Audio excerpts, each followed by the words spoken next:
Semua orang yakin saya akan hancur ketika Raka menceraikan saya di depan keluarganya. Dia bahkan sengaja mengundang saya ke pesta pernikahannya yang baru. Katanya, supaya saya bisa melihat sendiri betapa bahagianya dia tanpa saya. Tapi malam itu, saat saya melangkah masuk ke aula, pengantin perempuannya tiba-tiba berdiri, lalu menunduk dalam dan berkata pelan, "Terima kasih sudah datang, Bu Notaris." Seketika, seluruh ruangan membeku. Raka berdiri kaku di pelaminan. Ibu mertua saya menjatuhkan gelasnya. Dan rahasia yang saya simpan selama 7 tahun mulai terbuka satu persatu. Halo, sahabat. Selamat datang kembali di kanal ini. Tempat kita berbagi kisah tentang kesabaran, harga diri, dan karma yang selalu menemukan jalannya. Kalau cerita malam ini menyentuh hati Anda, jangan lupa tinggalkan satu kata di kolom komentar. Lanjutkan. Sekarang, izinkan saya mulai dari awal. Nama saya Ratih, 34 tahun. Saya bekerja sebagai notaris di sebuah kantor kecil di kawasan Bintaro. Sudah 9 tahun saya memegang lisensi. Orang melihat saya sebagai perempuan rumahan yang pendiam. Tidak ada yang tahu di balik wajah lelah ini. Ada tangan yang menyimpan terlalu banyak rahasia keluarga orang lain. Dan satu rahasia milik keluarga saya sendiri. Saya menikah dengan Raka 8 tahun lalu. Waktu itu, dia hanya staf biasa di perusahaan konstruksi. Gajinya pas-pasan. Tapi saya melihat sesuatu dalam dirinya. Ketekunan, pikir saya. Ambisi, pikir saya. Saya keliru.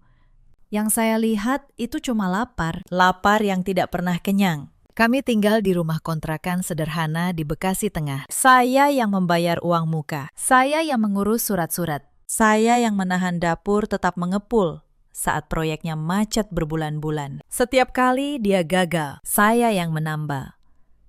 Setiap kali dia naik, dia lupa siapa yang mendorongnya dari bawah. Ibu mertua saya, Bu Sumarni, tidak pernah menyukai saya sejak hari pertama. Di matanya, saya terlalu sederhana untuk anaknya. Terlalu tua, terlalu sibuk dengan pekerjaan. Perempuan kok kerja terus, katanya suatu kali. Di depan banyak orang. Suami sampai nggak keurus. Saya hanya tersenyum waktu itu. Saya selalu hanya tersenyum. Lalu ada Dewi, adik ipar saya. Adik perempuan Raka, 29 tahun. Manis di depan, tajam di belakang. Dialah yang paling rajin menyiramkan racun ke telinga kakaknya. Dialah yang selalu membandingkan saya dengan perempuan-perempuan lain. "Kak, masa istrimu cuma notaris kantoran? Temenku istrinya pengusaha." Loh, saya tidak tahu saat itu bahwa Dewi sedang menyusun sesuatu yang jauh lebih besar daripada sekedar gosip. Pernikahan kami mulai retak di tahun ke-6. Bukan karena pertengkaran besar, justru karena keheningan. Raka pulang semakin malam. Ponselnya selalu tengkurap di meja. Senyumnya untuk orang lain, bukan untuk saya. Saya tahu sebelum dia mengatakannya. Perempuan selalu tahu, tapi saya memilih diam. Bukan karena lemah.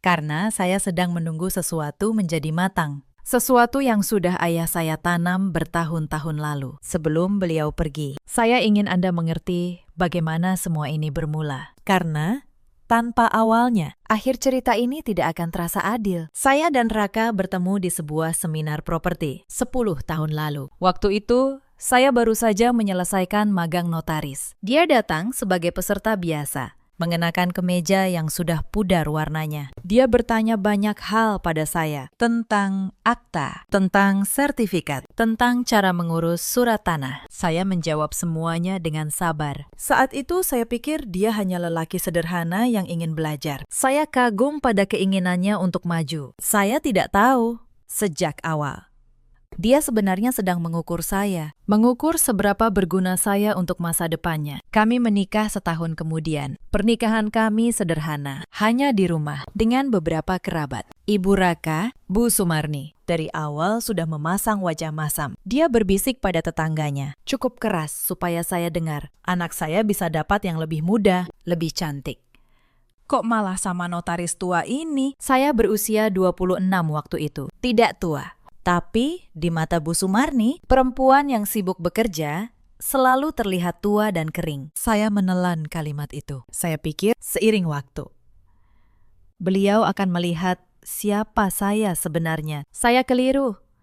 7 tahun tidak cukup untuk mengubah hati yang sudah menutup pintunya sejak awal. Tahun-tahun pertama kami sebenarnya tidak buruk. Raka rajin. Saya mendukungnya penuh. Setiap proyek yang dia kejar, saya bantu urus surat-suratnya tanpa bayaran. Setiap kali dia gagal tender, saya yang menenangkan. Setiap kali dia butuh modal, saya yang merelakan tabungan saya. Saya melakukannya dengan senang hati, karena saya pikir itulah arti menjadi istri. Menahan langit bersama-sama. Tapi semakin tinggi Raka naik, semakin asing dia bagi saya. Jabatannya membaik.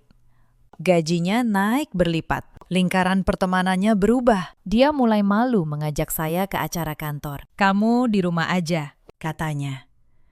Acaranya formal. Kamu nggak akan nyambung. Saya, seorang notaris yang setiap hari berurusan dengan direktur dan pengusaha, dibilang tidak akan nyambung. Saya hanya tersenyum. Saya selalu hanya tersenyum. Tapi setiap senyum itu menyimpan satu retakan kecil yang terus melebar. Lalu datanglah Dewi, adik iparku, yang baru lulus kuliah dan menganggur. Dia tinggal di rumah Bu Sumarni. Dan kerjanya hanya satu, mengamati hidup orang lain, lalu meracuni kakaknya. Dialah yang pertama kali menanam benih perceraian itu. Kak Raka udah sukses sekarang, katanya pada Raka di suatu makan malam keluarga, sambil melirik saya. Masa istrinya gini-gini aja? Coba lihat teman-teman Kak Raka. Istrinya cantik-cantik, masih muda, dari keluarga berada. Kak Raka pantas dapat yang lebih. Saya duduk di meja yang sama, mendengar setiap kata. Raka tidak membela saya, dia hanya diam. Lalu tersenyum kecil.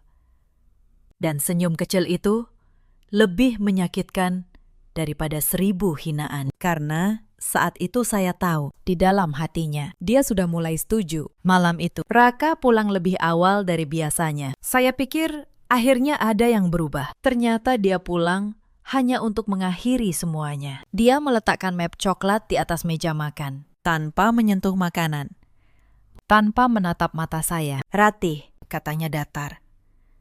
Aku mau cerai. Saya meletakkan sendok perlahan. Tidak ada air mata. Saya sudah menangisnya diam-diam selama berbulan-bulan. Kenapa? Tanya saya pelan.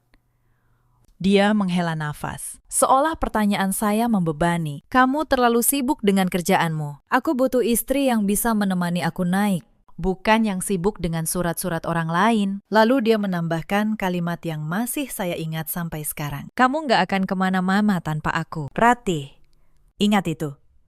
Saya hanya menatapnya. Di dalam hati saya, sesuatu yang dulu hangat, akhirnya padam sepenuhnya. Tapi di luar, wajah saya tetap tenang. Saya mengangguk. Baik, kata saya. Kalau itu maumu, dia tampak terkejut. Saya tidak menangis, tidak memohon, tidak berlutut. Malam itu, dia tidur di kamar tamu. Dan dia tidak tahu, di balik ketenangan saya, sebuah rencana yang sudah tertidur bertahun-tahun mulai membuka matanya. Keesokan paginya, Bu Sumarni datang bersama Dewi. Mereka tidak mengetuk. Mereka masuk seperti rumah ini sudah milik mereka. Bu Sumarni duduk di sofa tanpa diminta. Ratih, katanya dengan nada seperti sedang menjatuhkan vonis. Kita selesaikan ini baik-baik. Kamu tanda tangan surat cerai. Dan rumah ini kamu tinggalkan. Ini kan dibeli pakai uang keluarga kami. Saya hampir tertawa. Uang keluarga mereka. Padahal uang muka rumah ini keluar dari rekening saya. Cicilannya pun saya yang bayar 7 tahun penuh. Tapi saya diam. Saya ingin tahu sampai mana mereka berani. Dewi mengeluarkan sebuah map dari tasnya. Map yang sudah disiapkan rapi. Ini surat pengalihan rumah. Kak, katanya dengan senyum manis yang dingin. Tinggal tanda tangan. Biar nggak ribet. Saya menerima map itu. Saya membukanya pelan. Dan disinilah Dewi membuat kesalahan pertamanya. Dia lupa. Perempuan yang sedang dia suruh tanda tangan ini adalah seorang notaris. Mata saya langsung menangkapnya. Tanggal akta yang tidak sinkron, nomor sertifikat yang dipaksakan, dan satu nama saksi yang saya tahu pasti sudah pindah ke luar kota 2 tahun lalu dan tidak mungkin hadir. Surat ini cacat, surat ini palsu, dibuat asal-asalan oleh orang yang mengira saya bodoh. Saya menutup map itu pelan. Saya pelajari dulu, ya, kata saya. Tenang. Bu Sumarni mendecak tidak sabar, tapi mereka akhirnya pergi, dan begitu pintu tertutup, saya memotret setiap halaman surat itu. Bukti pertama, saya menyimpannya rapi. Mereka pikir mereka sedang menjebak saya. Mereka tidak tahu.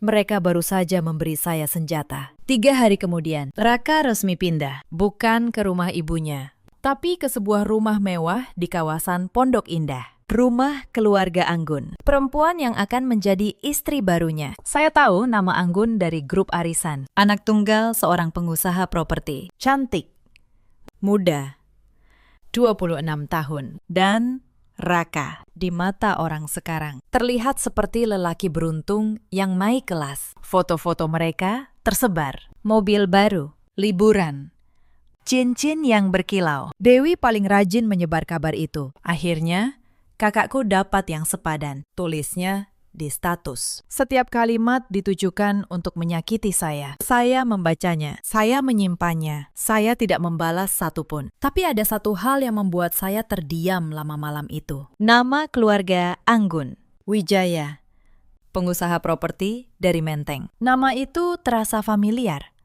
Bukan dari grup arisan, dari tempat lain.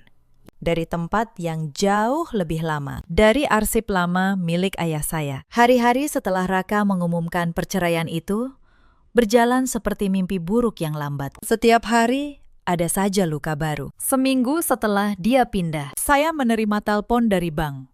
Ternyata Raka mencoba mengubah status rekening bersama kami. Dia ingin menarik seluruh tabungan yang sebenarnya berasal dari penghasilan saya. Untungnya, karena saya yang membuka rekening itu, dengan dokumen lengkap atas nama saya, bank menolak permintaannya. Saya hanya menghela napas. Bahkan di saat pergi, dia masih ingin mengambil yang bukan haknya. Lalu datang giliran Dewi. Dia mulai mendatangi tetangga-tetangga saya satu persatu, menyebar cerita versinya, bahwa saya istri yang dingin, bahwa saya tidak becus mengurus suami, bahwa saya terlalu sibuk dengan karir sampai melupakan rumah tangga. Beberapa tetangga yang dulu ramah pada saya mulai menjaga jarak. Saat saya menyapa, mereka membalas dengan senyum kaku, lalu buru-buru masuk rumah. Saya merasakan kesepian yang aneh, bukan karena kehilangan Raka, tapi karena melihat betapa mudahnya orang percaya pada kebohongan yang diucapkan dengan percaya diri. Saya tidak membela diri. Saya tahu,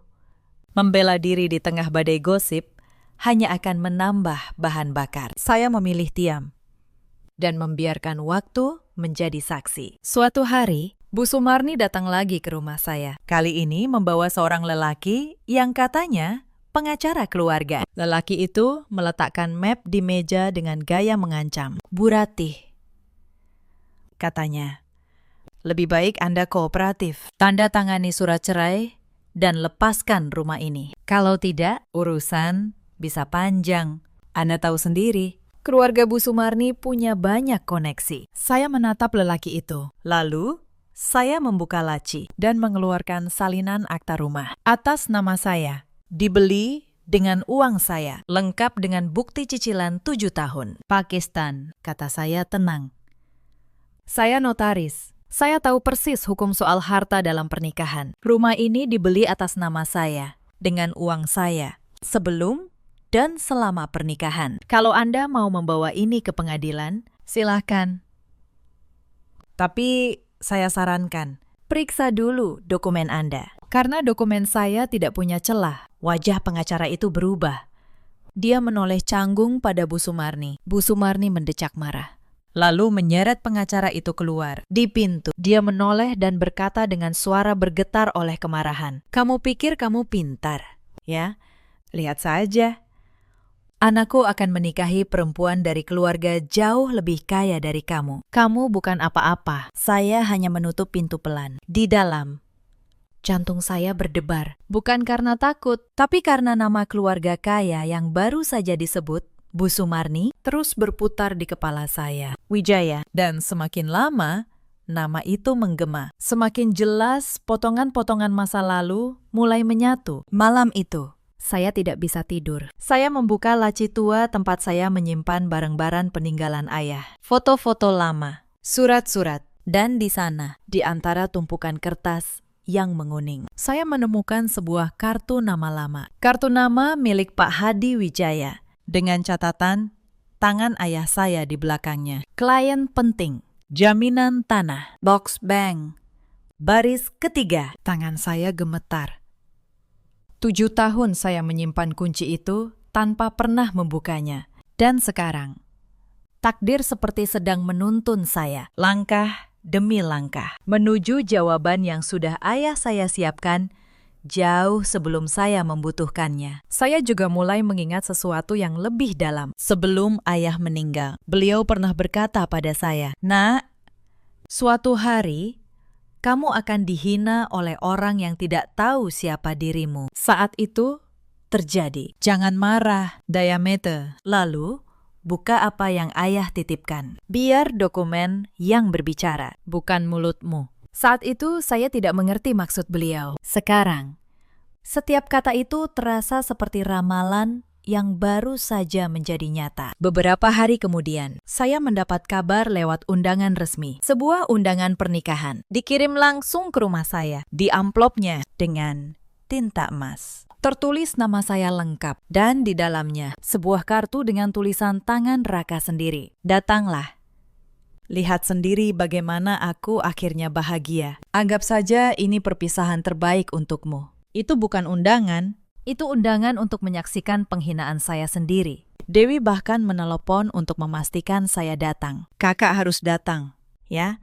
Katanya manis penuh racun. Kak Raka pengen kakak lihat istri barunya. Biar kakak sadar, kakak udah kalah total. Saya memandang undangan itu lama sekali. Lalu, perlahan, saya meletakkannya di meja, tepat di samping map hitam berisi dokumen ayah saya. Dua benda itu berdampingan, undangan kekalahan saya dan kunci kemenangan saya. Dan untuk pertama kalinya dalam berbulan-bulan, saya merasa tenang karena saya tahu mereka sedang menyiapkan panggung. Dan saya akan datang bukan sebagai korban, tapi sebagai orang yang akhirnya membuka semua kebenaran. Tapi sebelum hari pernikahan itu tiba, masih ada beberapa luka yang harus saya lewati. Karma tidak datang sekaligus. Ia datang pelan, menumpuk bukti demi bukti, sampai semua siap untuk dibuka. Suatu sore, saya diundang ke acara arisan keluarga besar. Sebenarnya saya ragu untuk datang, tapi saya pikir lari dari mereka justru akan terlihat seperti mengaku kalah. Maka saya datang dengan kepala tegak. Begitu saya masuk, suasana langsung berubah. Bisik-bisik, tatapan menghakimi. Bu Sumarni duduk di tengah, dikelilingi kerabat. Begitu melihat saya, beliau langsung berbicara keras, sengaja supaya semua dengar. Nah, itu dia. Mantan menantu saya yang ditinggal cerai. Untung anak saya cepat sadar, hampir saja seumur hidup terjebak sama perempuan kayak gini. Beberapa kerabat tertawa kecil. Saya merasakan panas menjalar ke wajah saya, tapi saya hanya duduk tenang, mengambil segelas teh, dan tersenyum sopan. "Selamat sore, Bu," kata saya. Hanya itu, tidak lebih. Dewi tidak mau ketinggalan. Dia mendekat sambil memamerkan foto di ponselnya. "Kak, ini istri baru Kak Raka. Cantik kan? Muda. Anak pengusaha. Beda jauh sama, ya? Yah, sama yang dulu." Dia melirik saya dengan sinis. Kerabat-kerabat di sekitar ikut tertawa. Saya melihat foto itu. Wajah anggun. Dan di dalam hati saya hanya bisa berkata pelan pada diri sendiri. Kalian semua tidak tahu apa yang sedang berjalan di belakang layar. Saya meletakkan gelas teh saya, berpamitan dengan sopan, lalu pulang. Di mobil, saya tidak menangis.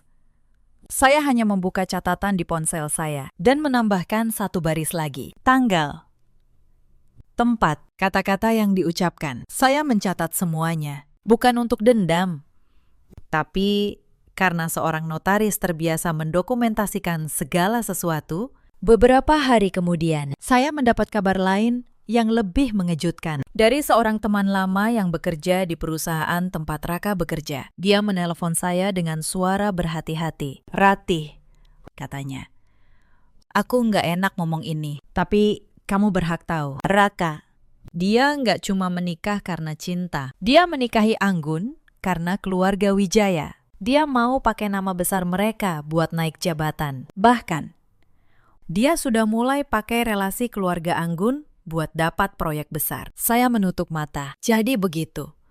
Bahkan pernikahan barunya pun cuma alat. Sama seperti dulu saat dia menikahi saya untuk memanfaatkan keahlian saya. Lelaki itu tidak pernah berubah. Dia hanya berpindah dari satu tangga ke tangga lain, menginjak siapapun yang membuatnya bisa naik. Saya juga mendapat tahu hal lain, bahwa selama masih menikah dengan saya, Raka sudah dekat dengan beberapa perempuan lain. Teman saya mengirimkan beberapa bukti, pesan-pesan, foto-foto. Saya menyimpannya semua, tanpa emosi. Bukan untuk mempermalukannya secara murahan, tapi karena saya tahu suatu saat semua ini akan menjadi bagian dari gambaran utuh tentang siapa Raka sebenarnya. Malam-malam berikutnya, saya habiskan dengan menyusun. Saya membuat satu folder rapi, dokumen ayah saya, surat wasiat Pak Hadi Wijaya, salinan surat palsu yang dibuat Dewi, catatan setiap penghinaan, lengkap dengan tanggal dan saksi, bukti-bukti tentang perselingkuhan Raka. Semuanya tertata seperti sebuah berkas perkara. Karena memang itulah yang sedang saya bangun. Sebuah kebenaran yang tidak bisa dibantah siapapun. Pak Hendra, notaris senior sahabat ayah saya, menemani saya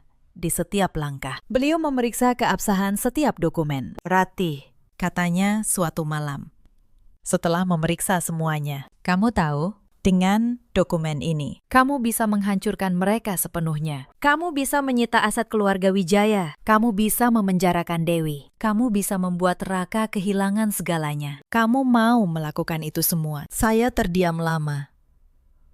Lalu, saya menggeleng pelan. "Tidak. Pakistan," kata saya. "Saya tidak mau menghancurkan keluarga Wijaya. Mereka tidak bersalah. Anggun tidak bersalah. Dan saya tidak mau memenjarakan siapapun dengan tangan saya sendiri. Saya hanya ingin satu hal. Saya ingin berdiri di hadapan mereka semua, di tempat yang mereka siapkan untuk menghina saya, dan membiarkan kebenaran berbicara. Setelah itu, biar karma yang menyelesaikan sisanya." Pak Hendra menatap saya lama. Lalu, beliau tersenyum. "Kamu benar-benar putri ayahmu," katanya. Dia juga selalu percaya kebenaran tidak perlu dipaksakan. Ia hanya perlu diberi panggung. Saya mengangguk.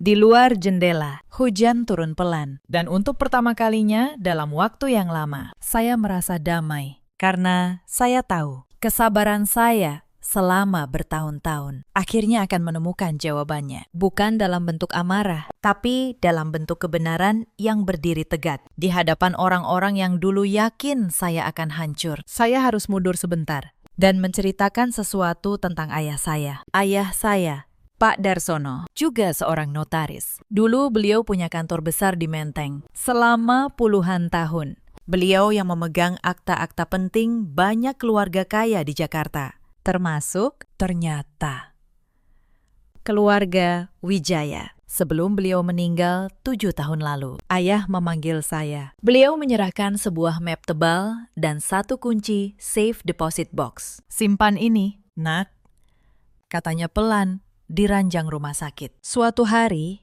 kamu akan butuh. Jangan dibuka sampai kamu benar-benar terdesak." Saya menyimpannya selama 7 tahun. Saya tidak pernah membukanya, karena saya tidak pernah merasa cukup terdesak. Sampai malam saya membaca nama Wijaya di undangan pernikahan mantan suami saya. Keesokan harinya, saya pergi ke bank. Saya membuka safe deposit box yang sudah 7 tahun terkunci. Dan apa yang saya temukan di dalamnya membuat tangan saya gemetar. Bukan uang, bukan emas, tapi dokumen, akta-akta asli. Dan di antaranya, satu surat wasiat yang ditandatangani oleh mendiang ayahnya Anggun sendiri, Pak Hadi Wijaya. Dititipkan kepada ayah saya sebagai notaris kepercayaan. Surat yang menyatakan bahwa sebagian besar tanah tempat perusahaan keluarga Wijaya berdiri secara hukum masih berstatus jaminan atas utang lama yang belum pernah dilunasi. Utang kepada mendiang ayah saya. Saya duduk lama di ruangan bank yang dingin itu. Pelan-pelan saya mengerti. Keluarga yang sekarang dibanggakan Raka. Keluarga Anggun. Berdiri di atas tanah yang sah secara hukum, bisa dipertanyakan. Dan satu-satunya orang yang memegang dokumen aslinya adalah saya, perempuan yang mereka anggap sampah. Saya tidak langsung bertindak. Saya seorang notaris. Saya tahu, kekuatan bukan pada teriakan. Kekuatan ada pada hitam di atas putih. Maka, saya mulai menyusun dengan tenang, dengan sabar. Sementara itu, hinaan terus berdatangan. Suatu sore, saya bertemu Bu Sumarni di pasar. Beliau sengaja bicara keras supaya orang-orang dengar. Itu loh, mantan menantu saya. Ditinggal suami karena nggak becus jadi istri. Beberapa orang menoleh.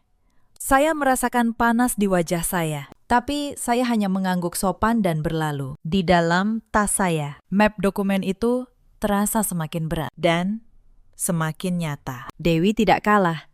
Dia menelepon saya suatu malam, hanya untuk menertawakan. Kak, datang ya ke nikahan Kak Raka. Biar kakak lihat sendiri, hidup kakak udah selesai. Lalu, dia menutup telepon sambil tertawa. Saya menatap ponsel saya yang gelap. Lalu, saya tersenyum tipis. Untuk pertama kalinya dalam berbulan-bulan, saya benar-benar tersenyum. Karena saya tahu, undangan itu bukan akhir hidup saya. Undangan itu adalah panggung yang mereka siapkan sendiri untuk keruntuhan mereka sendiri. Sebelum melangkah lebih jauh, saya menemui satu orang, Pak Hendra, notaris senior, sahabat lama ayah saya, sekaligus rekan kerja beliau dulu. Saya menyerahkan seluruh dokumen kepadanya untuk diperiksa ulang. Beliau membacanya halaman demi halaman dengan kacamata yang turun di hidungnya. Lama sekali. Akhirnya beliau melepas kacamatanya. Rati, katanya pelan.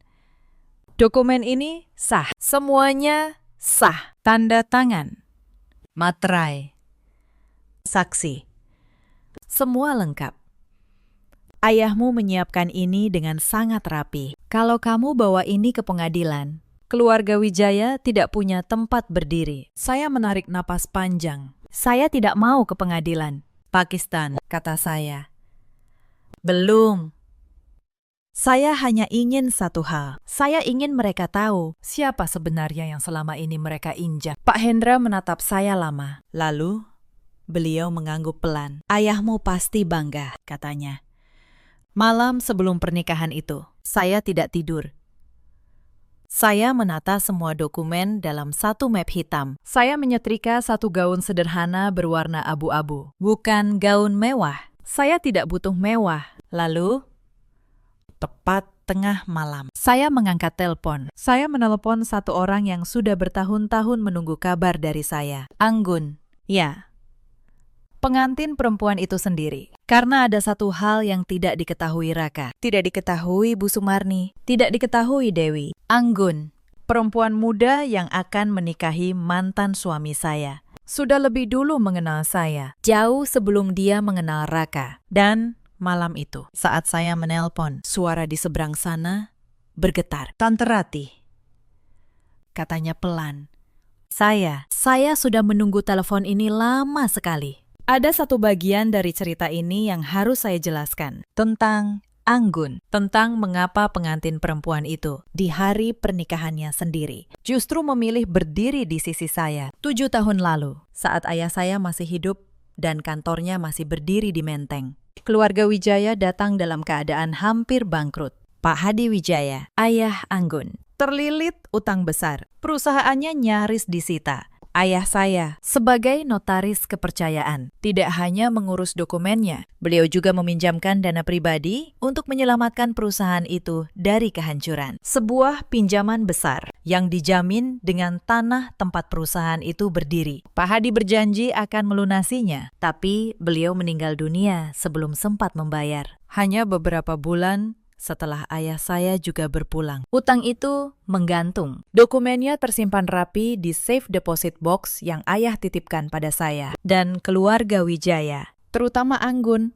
yang waktu itu masih remaja. Tidak pernah benar-benar lupa pada keluarga yang dulu menyelamatkan mereka. Anggun mengenal saya bukan sebagai mantan istri Raka. Dia mengenal saya sebagai putri dari lelaki yang dulu menyelamatkan keluarganya. Beberapa tahun lalu, dia pernah mencari saya hanya untuk mengucapkan terima kasih. Kami sempat bertemu beberapa kali. Dia memanggil saya tante, hangat, sopan, tulus. Lalu takdir mempermainkan kami berdua dengan cara yang paling aneh. Anggun, tanpa tahu apa-apa, dikenalkan pada seorang lelaki bernama Raka melalui relasi bisnis. Dia tidak tahu Raka adalah suami saya. Raka pun tidak pernah menyebut nama lengkap mantan istrinya, Dewi dan Bu Sumarni, yang mengatur semuanya. Sengaja menyembunyikan banyak hal. Mereka hanya melihat Anggun sebagai tiket menuju kekayaan keluarga Wijaya. Saat saya menelepon Anggun, malam sebelum pernikahan itu, suaranya langsung bergetar. "Tante Ratih," katanya. Saya baru tahu beberapa hari lalu bahwa mantan istri Mas Raka adalah tante. Saya bingung sekali.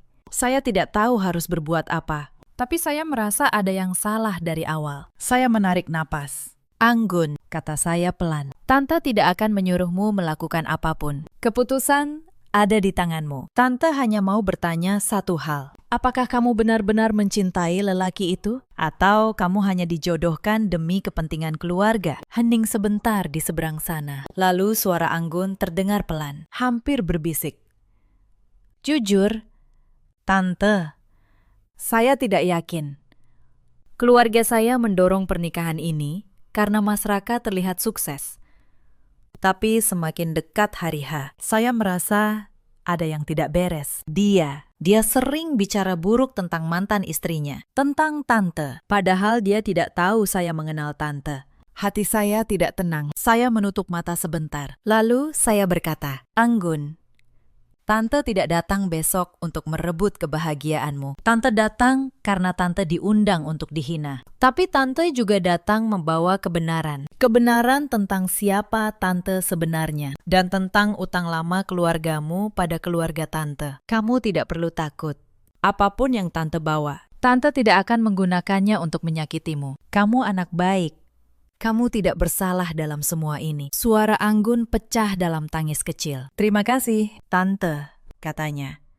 Saya akan melakukan apa yang menurut hati saya benar. Saya tidak bisa berdiri di samping lelaki yang membuang perempuan sebaik Tante." Saya menutup telepon malam itu dengan perasaan yang sulit dijelaskan. Bukan kemenangan, bukan dendam, tapi semacam kelegaan yang dalam. Esok hari, semua topeng akan terlepas. Bukan karena saya berteriak, tapi karena kebenaran yang sudah terlalu lama menunggu. Akhirnya menemukan waktunya untuk berbicara. Saya mempersiapkan diri dengan tenang. Saya tidak membeli gaun mahal. Saya tidak ke salon. Saya hanya menyetrika gaun abu-abu sederhana dan menata dokumen dalam map hitam. Karena saya tahu, kekuatan sejati tidak pernah datang dari penampilan. Kekuatan sejati datang dari kebenaran yang berdiri tegak, tanpa perlu berhias apapun. Sebelum tidur, saya menatap foto ayah saya di dinding. "Ayah," bisik saya, "besok, dokumen yang ayah titipkan akan berbicara. Terima kasih sudah melindungi saya, bahkan dari tempat ayah sekarang berada." Hari pernikahan itu tiba, aula itu megah. Bunga di mana-mana, lampu kristal menggantung di langit-langit. Ratusan tamu memenuhi kursi. Di pelaminan, Raka berdiri dengan jas mahal, senyum penuh kemenangan. Di sampingnya, Anggun, cantik dalam gaun putih. Bu Sumarni duduk di barisan depan, menyipasi diri dengan angkuh. Dan Dewi berdiri di dekat pintu, sengaja menyambut saya dengan senyum mengejek. Datang juga, bisik Dewi saat saya lewat. Bagus, biar kamu lihat sendiri. Saya hanya tersenyum. Saya berjalan tenang dengan gaun abu-abu sederhana saya. Map hitam dalam genggaman. Beberapa tamu berbisik, itu mantan istrinya, ya. Kasihan banget. Berani-beraninya datang. Saya membiarkan semua bisikan itu lewat. Saya sudah lama tidak peduli pada bisikan. Lalu sesuatu terjadi yang membuat seluruh ruangan terdiam. Saat saya mendekati pelaminan, Anggun, sang pengantin perempuan, tiba-tiba melepaskan tangannya dari lengan Raka. Dia turun dari pelaminan. Di depan ratusan tamu, dia berjalan menghampiri saya. Lalu, perlahan, dia menundukkan badannya dalam-dalam, hormat yang dalam. Dengan suara lembut, tapi terdengar sampai ke belakang ruangan, dia berkata, "Terima kasih sudah datang, Tante Ratih. Terima kasih sudah menyelamatkan keluarga saya dulu." Seketika, aula itu sunyi total. Sunyi seperti kuburan. Raka membeku di pelaminan. Wajahnya berubah pucat dalam hitungan detik. "Anggun," bisiknya kasar. "Kamu ngapain?" "Bangun. Dia itu mantan istriku." Anggun menegakkan badan pelan, tapi dia tidak kembali ke sisi Raka. "Saya tahu, Mas," katanya tenang. "Tapi sebelum dia mantan istrimu, dia adalah putri dari orang yang menyelamatkan perusahaan keluarga saya dari kebangkrutan 7 tahun lalu." Bu Sumarni berdiri setengah badan dari kursinya. Kipasnya jatuh ke lantai. "Apa-apaan ini?" Suaranya melengking. "Maksudnya apa?" "Perempuan kantoran itu." "Putri siapa?" Saya melangkah maju 1 langkah. Saya membuka map hitam saya pelan. "Nama ayah saya, Pak Darsono," kata saya. Suara saya tidak keras, tapi setiap orang di ruangan itu mendengarnya. "Notaris. Dulu, beliau yang memegang seluruh akta keluarga Wijaya, termasuk surat utang yang sampai hari ini belum pernah dilunasi. Utang yang dijamin dengan tanah tempat perusahaan keluarga Anggun berdiri sekarang." Gumaman kaget meledak di seluruh ruangan. Raka tertawa gugup, menggeleng-geleng. "Bohong. Kamu cuma notaris kantoran biasa, mau bikin drama di hari pernikahanku." Saya menatapnya tenang. "Saya memang notaris kantoran biasa, Raka," kata saya. "Itu yang kamu lihat selama 8 tahun. Karena saya memilih sederhana. Karena saya tidak butuh pamer. Tapi ayah saya meninggalkan saya sesuatu yang jauh lebih besar daripada yang pernah kamu impikan." Saya mengeluarkan 1 lembar dokumen. Saya angkat tinggi-tinggi supaya terlihat. "Ini surat wasiat asli Pak Hadi Wijaya, ayah Anggun. Ditandatangani, bermaterai, lengkap dengan saksi. Menyatakan bahwa tanah perusahaan Wijaya berstatus jaminan utang kepada keluarga saya. Dan saya satu-satunya pemegang dokumen aslinya." Bu Sumarni limbung. Seorang kerabat buru-buru menahannya. "Tidak mungkin," katanya parau. "Tidak mungkin." Dewi mendorong dari belakang. Wajahnya merah. "Itu pasti palsu. Kakak rekayasa semua ini." Saya menoleh ke arah Dewi pelan. Lalu saya mengeluarkan map kedua dari tas saya. "Bicara soal rekayasa," kata saya. "Mari kita bicara soal surat pengalihan rumah yang kamu suruh saya tanda tangani bulan lalu. Dewi, yang tanggalnya tidak sinkron, yang nomor sertifikatnya dipaksakan, dan yang nama saksinya sudah pindah ke Surabaya 2 tahun lalu. Tapi entah bagaimana bisa tanda tangan di Jakarta." Wajah Dewi berubah dari merah menjadi pucat pasi. "Itu namanya pemalsuan dokumen," kata saya. "Tenang, pasal 363, saya notaris." "Dewi, saya tahu persis apa yang kamu lakukan. Saya sudah menyimpan fotonya." Setiap halaman, ruangan kembali meledak. Kali ini bukan kaget, tapi marah. Para tamu mulai menatap keluarga Raka dengan jijik. Raka mengusap wajahnya berkali-kali. "Ratih," suaranya gemetar sekarang. "Tunggu, kita bisa bicara baik-baik. Kamu mau apa? Uang? Rumah? Apapun, aku kasih." Saya menatapnya lama. Lelaki yang dulu saya cintai, yang dulu saya tambal setiap kali jatuh, yang membuang saya seperti barang rusak. "Kamu masih belum mengerti, ya. kata saya pelan. Kamu tidak punya apa-apa untuk diberikan, Raka. Mobil yang kamu banggakan, rumah pondok indah itu. Semuanya berdiri di atas tanah yang aku pegang dokumennya. Hari ini, kamu bukan menikahi anak orang kaya. Kamu menikahi anak dari keluarga yang nasibnya ada di tangan perempuan yang kamu buang. Tapi malam itu, kebenaran belum selesai berbicara. Saat Raka masih berlutut dan Bu Sumarni masih terisak, seorang lelaki berdiri dari kursi tamu. Wajahnya tegang. Dia rekan kerja Raka, orang yang pernah menelpon saya dulu. Maaf, katanya keras.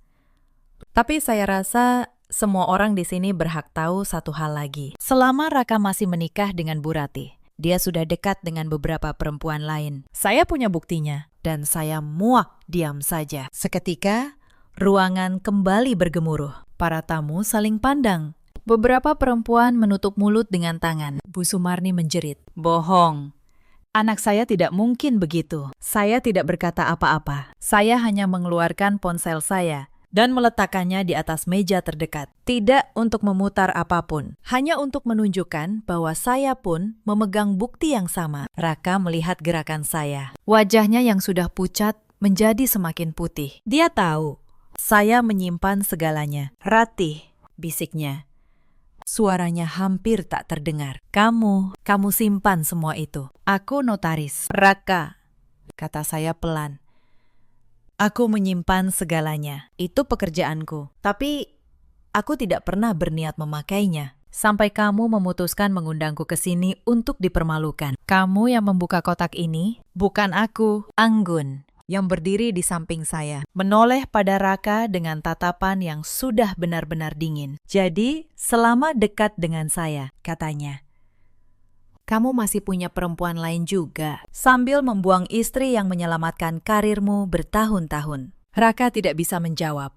Mulutnya terbuka, tapi tidak ada suara yang keluar. Keringat mengalir di dahinya. Salah satu kerabat Anggun, seorang lelaki paruh baya yang sejak tadi diam, akhirnya bangkit. Suaranya berat dan tegas. Anggun, kita pulang. Pernikahan ini batal. Keluarga kita tidak akan menyatukan diri dengan lelaki seperti ini. Apalagi setelah tahu siapa Bu Ratih sebenarnya. Kita berutang budi pada keluarga beliau, dan kita tidak akan membayarnya dengan menghina putrinya. Kata-kata itu seperti palu terakhir. Bu Sumarni jatuh terduduk, menangis terseduh. Dewi berdiri membeku, wajahnya pucat pasi. Tangannya gemetar memegang gaunnya. Dia tahu, surat palsu yang dia buat sekarang menjadi bumerang yang akan menghantam dirinya sendiri. Para tamu mulai berdiri. Sebagian meninggalkan ruangan sambil menggeleng-geleng. Kasihan perempuan itu. Saya dengar seseorang berbisik, menunjuk ke arah saya. Ternyata dia yang paling kuat di antara mereka semua. Dan mereka menghinanya selama ini. Saya berdiri di tengah ruangan itu, sendirian, tapi tidak lemah. Tidak ada yang mendampingi saya. Tapi seluruh ruangan kini menatap saya dengan rasa hormat yang sebelumnya tidak pernah mereka berikan. Saya tidak berteriak, saya tidak mengancam. Saya hanya membawa kebenaran, dan kebenaran itu sendiri yang menggetarkan ruangan. Raka mengangkat wajahnya dari lantai. Matanya basah. "Ratih," katanya parau. "Aku minta maaf. Aku benar-benar salah. Selama ini aku buta. Aku mengira kesuksesanku karena diriku sendiri. Padahal semua itu karena kamu. Tolong, beri aku satu kesempatan lagi." Saya menatapnya. Lelaki yang dulu saya cintai dengan seluruh hati saya. Dan saya menyadari saat ini, di hati saya tidak ada lagi cinta. Tidak ada lagi benci. Yang ada hanya rasa kasihan dan kelegaan bahwa saya akhirnya bebas darinya. Bu Sumarni jatuh terduduk di kursinya. Air matanya mulai mengalir. Tapi bukan air mata sedih. Air mata orang yang baru sadar dia sudah kalah telak. "Kamu, selama ini kamu diam saja," katanya parau. "Kenapa kamu gak pernah bilang siapa kamu sebenarnya?" Saya menoleh padanya. "Karena saya ingin tahu." "Bu," kata saya. "Saya ingin tahu bagaimana orang memperlakukan saya saat mereka pikir saya tidak punya apa-apa. Dan sekarang, saya tahu. Ibu menghina saya di pasar. Dewi memasukkan dokumen untuk mengusir saya. Raka membuang saya seperti sampah. Padahal saya tidak pernah meminta apapun dari kalian. Saya hanya minta dihormati sebagai manusia. Tidak ada yang menjawab. Karena tidak ada yang bisa dibantah. Anggun melangkah maju. Dia berdiri di sisi saya sekarang, bukan di sisi Raka. Mas Raka, katanya. Dan suaranya dingin untuk pertama kalinya. Saya minta maaf. Tapi pernikahan ini tidak bisa dilanjutkan. Saya tidak bisa menikahi lelaki yang membuang perempuan sebaik Tante Ratih. Lalu datang ke keluarga saya dengan tangan kosong dan mulut penuh janji. Keluarga saya berutang nyawa pada keluarganya. Dan kamu bahkan tidak tahu siapa yang kamu campakkan. Raka jatuh berlutut di pelaminan, di depan ratusan tamu. Jasnya yang mahal kini terlihat seperti kostum yang kebesaran. Ratih, katanya. Suaranya pecah. Tolong, aku salah. Aku benar-benar bodoh. Kasih aku satu kesempatan lagi. Saya menatapnya. Untuk pertama kalinya, saya tidak merasa marah, tidak merasa benci. Saya hanya merasa lega. Aku tidak datang ke sini untuk menghancurkanmu. Raka, kata saya pelan. Kamu menghancurkan dirimu sendiri. Aku cuma datang untuk satu hal. Untuk berdiri tegak di hadapan orang-orang yang dulu yakin aku akan hancur. Dan membiarkan mereka melihat. Aku baik-baik saja. Saya menutup map hitam saya. Saya menoleh ke Anggun. Soal dokumen itu, kata saya lembut. Kamu tidak perlu takut. Nak, ayahmu orang baik. Dia selalu jujur pada ayahku. Aku tidak akan mengambil apapun dari keluargamu. Aku hanya menyimpannya. Supaya orang-orang seperti mereka tahu ada batas dari kesabaran seorang perempuan. Anggun menahan tangis. Lalu, dia memeluk saya di tengah ruangan yang penuh. Di depan mantan suami saya yang berlutut. Perempuan muda itu memeluk saya seperti memeluk keluarganya sendiri. Saya melepaskan pelukan itu pelan. Saya menoleh terakhir kali pada Bu Sumarni dan Dewi yang masih terpaku. Lalu pada Raka yang masih berlutut. Saya tidak mengatakan apa-apa lagi. Saya membalikan badan. Dan saya berjalan menuju pintu keluar. Langkah saya ringan. Bahu saya tegak. Beban yang selama 7 tahun saya pikul. Akhirnya lepas sepenuhnya. Saat pintu aula tertutup di belakang saya bisa mendengar ruangan itu meledak dalam kekacauan. Tapi saya tidak menoleh lagi. Saya sudah selesai. Beberapa bulan setelah hari itu, kabar-kabar sampai ke telinga saya. Pernikahan Raka batal total. Keluarga Wijaya menjaga jarak darinya. Begitu mereka tahu dia datang tanpa apa-apa selain janji kosong. Anggun, gadis itu, melanjutkan hidupnya. Sesekali dia masih menelpon saya, memanggil saya tante, menceritakan kabarnya. Dia menjadi seperti keponakan yang tidak pernah saya miliki. Bu Sumarni jatuh sakit karena malu. Dia tidak lagi berani menampakkan wajahnya di pasar tempat dulu dia menghina saya. Dewi terjerat masalah hukum atas dokumen palsu yang dia buat dan harus berurusan dengan pihak berwajib. Bukan saya yang melaporkannya, Karma yang melakukannya. Dan Raka, lelaki yang dulu berkata, saya tidak akan kemana-mana tanpa dia. Dia kehilangan pekerjaannya tak lama setelah itu, karena nama baiknya hancur. Terakhir saya dengar, dia kembali tinggal di rumah kontrakan sederhana, sendirian. Tempat yang dulu kami tinggali bersama. Tempat yang dulu saya yang menambal setiap retaknya. Sementara saya membuka kantor notaris saya sendiri. Lebih besar di tempat yang dulu menjadi kantor ayah saya. Saya hidup tenang. Tidak ada lagi yang harus saya tambal selain hidup saya sendiri. Beberapa bulan setelahnya, Raka pernah datang ke kantor saya. Dia berdiri di depan pintu. Terlihat lebih tua dari usianya. Bahunya turun. Pakaiannya tidak lagi rapi seperti dulu. Dia ingin bicara.